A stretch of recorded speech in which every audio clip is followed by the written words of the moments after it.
Eu cumprimento os irmãos com a paz do Senhor. Para quem não me conhece, eu sou o irmão Paulo e estou aqui para apresentar a segunda parte do estudo. No primeiro vídeo, nós falamos sobre as 4 funções do dízimo, para quem era, o dízimo, para quem foi criado. E Deus, em sua bondade, concedeu em herança ao povo levita que recebesse os dízimos dos filhos de Israel.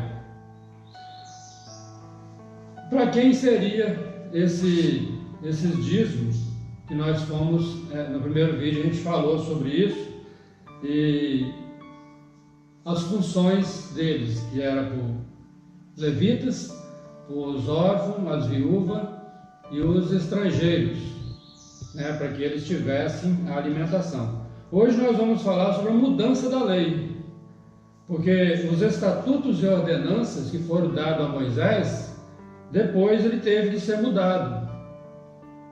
No ministério cristão, as leis são outras. Esses estatutos e ordenanças foi dado a Moisés, ao povo hebreu, no Monte Horebe. Era onde o povo se reuniu no monte, onde Deus deu estatutos e ordenanças para esse povo que saiu do Egito, que Deus resgatou da escravidão no Egito e deu a eles doutrinas para que eles cumprissem nesses estatutos e ordenanças que foram passados para eles no Monte Horebe. Vamos ver em Malaquias 4:4, onde é chamado a lembrar dos estatutos e ordenanças. É Malaquias 4:4, que diz assim: lembrai-vos da lei de Moisés, meu servo, a qual lhe mandei em Horebe, para todo o Israel, a qual são os estatutos e ordenanças e juízos. Testamento, pacto, significa a mesma coisa. É um tratado que Deus fez com o povo. Então, nesse versículo de Malaquias, ele está falando claramente. Vocês perceberam para quem que eram esses estatutos e ordenanças? Era para todo o Israel. Não era para o Brasil, não era para os Estados Unidos, não era para a Argentina, era para todo o Israel. O povo hebreu que estavam saindo do Egito pelo resgate da mão forte de Deus. A lei de Moisés era para conduzir o povo à obediência, porque futuramente viria Cristo. Então era para conduzir eles a Cristo, porque o sacerdote Jesus Cristo seria maior. Vamos ver em Gálatas 3, 24 e 25. Diz assim: de modo que a lei se tornou nosso aio, para nos conduzir a Cristo, a fim de que pela fé fôssemos justificados. Mas depois que veio a fé, já não estamos debaixo de aio. Aio quer dizer condutor, uma coisa que conduz. A obediência que eles teriam sobre as leis de Moisés teria que continuar nas leis de Jesus Cristo. Quando mudasse as leis, o povo já seria obediente, teria o costume de obedecer a Deus, de servir a Deus, e aí seguiriam Jesus Cristo. Aio significa condutor. Depois da vinda de Cristo, começaria o ministério do Espírito, ou da fé, o ministério do perdão. O ministério do Espírito não teria mais sacrifício de animais, não teria mais sacrificar animais, não teria dependência de ficar aspergindo sangue no altar de Deus, nada disso. Seria mudado, porque entraria o ministério do Espírito. Não teria mais circuncisão de carne. A lei do apedrejamento, que fazia parte, também seria tirada, a crucificação em cruz. Por isso, mudando o sacerdote, era necessário fazer mudança na lei. Que em Hebreu 7:12 diz assim: porque mudando-se o sacerdócio, necessariamente se faz também mudança da lei. Muitas pessoas, muitos cristãos não aceitam que a lei foi mudada. Mas a Bíblia é clara. Eu estou citando aqui algumas partes que falam sobre a mudança. mas foi muito grande, é muito grande esse estudo, e ele tem muitos outros versículos que falam na Bíblia, né, deixando claramente que a lei foi mudada pelos sacerdotes cristãos, para não ter que o sumo sacerdote fazer cada dia sacrifício por eles próprios e depois pelo povo. Porque antes que o sacerdote fizesse o sacrifício pelo perdão do povo, ele teria que fazer por ele próprio para se purificar. E na vinda de Cristo seria diferente. A lei do Espírito era diferente, porque entrou com isso o perdão pelo arrependimento. As pessoas têm a chance de se arrepender dos seus pecados e se retratar com Deus. No sacerdócio levítico ou de Moisés, não era assim, né? As pessoas, mesmo que se arrependessem, elas seriam punidas na carne. Hebreus 7, 27, que diz assim: que não necessitasse, como o sumo sacerdote, de oferecer cada dia sacrifício, primeiramente por seus próprios pecados e depois pelos pecados do povo, porque isso fez ele uma vez, oferecendo-se a si mesmo. Isso fez Jesus Cristo. Ele fez o sacrifício de ser crucificado, ele aceitou o seu sacrifício para o perdão do pecado do povo, uma vez só. Se todas as iniquidades podem ser perdoadas pelo arrependimento. O dízimo também fazia parte da lei de Moisés, que também, como toda lei, sofreu mudança. Se mudou a lei, o dízimo fazia parte da lei, ele também foi mudado. Até porque Jesus não fazia parte, não era descendente de Levi, mas sim de Judá. Não dizem que ele era o leão da tribo de Judá? É porque ele era descendente da tribo de Judá. Jesus não era descendente da tribo de Levi. Pois bem, o dízimo foi reinventado e mantido de forma diferente.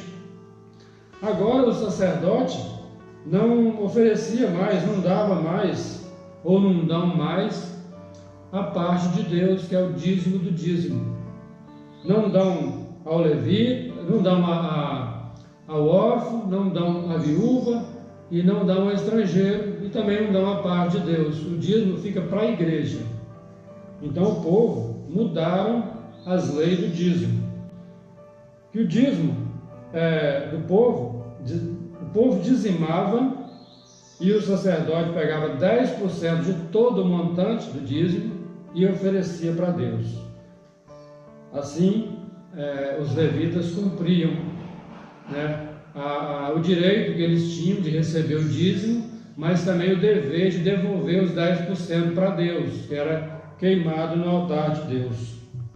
Vamos ver em Números 18, 26, que diz: também falarás aos levitas, erdi-lhes-as, quando receberdes o dízimo dos filhos de Israel, que eu deles vos tenho dado em vossa herança, deles oferecereis uma oferta alçada ao Senhor, o dízimo dos dízimos.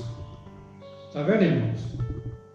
A oferta dos dízimos que os levitas receberam em herança, eles tinham direito, mas tinham o dever de tirar os 10% de Deus, que era o dízimo do dízimo. Então, pessoal, a lei de Cristo justifica todo aquele que crê. Não tem como falar de dízimo e não falar da lei, porque houve sim mudança da lei para justificar as pessoas, porque a lei de Moisés não justificava ninguém. Vamos ver em Atos 13, 39, que diz: por meio dele, por meio de Jesus Cristo, todo aquele que crê é justificado de todas as coisas, das quais não podia ser justificado pela lei de Moisés. A lei de Moisés é a lei dos profetas, duraram até João Batista. Depois dele começou a anunciar o reino de Deus. Então, a lei dos profetas vieram até João Batista. Quando João Batista veio, ele começou a pregar o Evangelho de Cristo, a vinda de Cristo, que seria o ministério cristão, começaria ali. Então, vamos ver em Lucas 16, 16, que diz: a lei e os profetas duraram até João. Desde então, é anunciado o reino de Deus, e todo homem emprega força para entrar nele. Então, irmãos, se houve mudança na lei, o dízimo também foi mudado, ou deveria ter sido mudado. O apóstolo Paulo diz em 2 Coríntios 3,6, que diz: o qual nos capacitou para sermos ministros de um novo pacto, não da letra, mas do Espírito, porque a letra mata, mas o Espírito vivifica.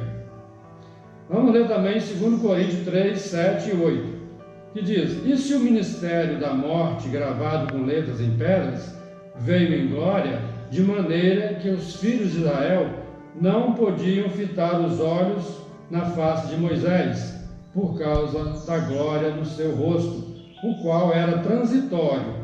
Como não será de maior glória o ministério do Espírito, que é o ministério cristão? Nós vivemos hoje no ministério cristão ou ministério do Espírito. O ministério da letra era, Paulo aqui está se referindo às pedras de Moisés, que Deus escreveu, com o dedo de Deus, foi escrito essas pedras para Moisés trazer os estatutos e ordenanças, que são os 10 mandamentos, que é o marco do Velho Testamento e o marco da lei de Moisés, ou lei da letra. Aí, a partir daí, quando Jesus Cristo veio, então iniciou o ministério cristão, que aí tem outras leis. Então, eu espero que os irmãos tenham entendido. Esse vídeo poderia ter citado muito mais partes da Bíblia, mas ficaria muito longo, né? Vou ler mais um aqui, Romanos 10, 4 diz: porque o fim da lei é Cristo, para a justiça de todo aquele que crê. Então, irmãos, é muito claro que a lei de Moisés foi mudada com o ministério cristão. O que não se pode fazer é mudar uma lei e arranjar uma lei que não existe na Bíblia. O dízimo foi criado para essas 4 funções, e o direito deles receberem o dízimo, mas o dever de dar os 10% de Deus, que é o que a gente não vê por aí. Então, eu espero que os irmãos tenham gostado, tenham entendido, e se inscreva no nosso canal, dá um clique no joinha lá, e se quiser dar alguma sugestão, dê a sugestão lá, nos comentários, e se tiver alguma pergunta, deixe a sua pergunta, que nós vamos estar respondendo. E vamos ter outro vídeo que não tinha como fazer em um só, ou só em 2, vamos fazer em 3 vídeos. Esse é o segundo e vai ter o terceiro, onde vai estar falando como que o cristão deve ofertar na igreja, como ofertar os primeiros cristãos, e vamos estar esclarecendo isso. Eu espero que os irmãos tenham entendido, tenham gostado, que Deus abençoe a todos, fique com Deus e que Deus te faça companhia sempre. Amém?